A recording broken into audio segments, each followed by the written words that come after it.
This national feeling is good, but it won't count for much, and it won't last unless it's grounded in thoughtfulness and knowledge.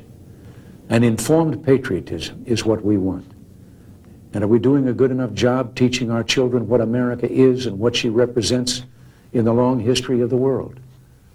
Those of us who are over 35 or so years of age grew up in a different America. We were taught very directly what it means to be an American. And we absorbed almost in the air a love of country and an appreciation of its institutions. If you didn't get these things from your family, you got them from the neighborhood, from the father down the street who fought in Korea, or the family who lost someone at Anzio.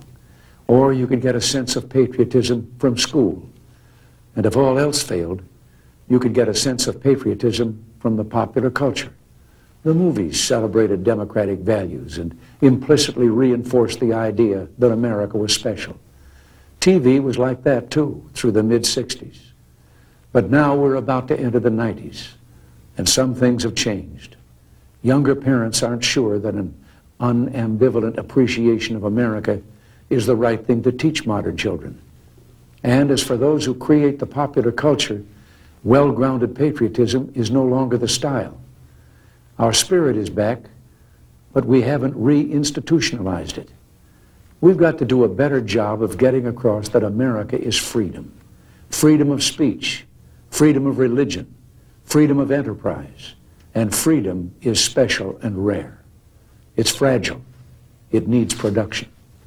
So we've got to teach history based not on what's in fashion, but what's important.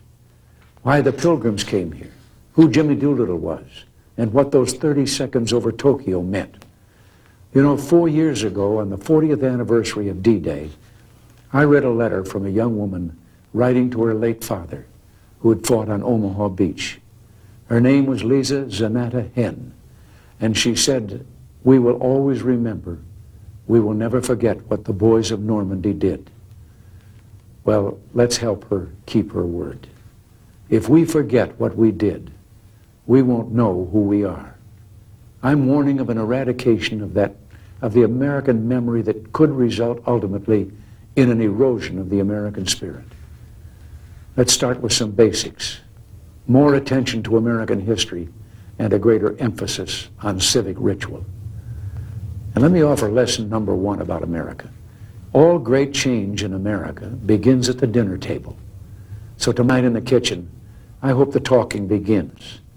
And children, if your parents haven't been teaching you what it means to be an American, let them know and nail them on it. That would be a very American thing to do.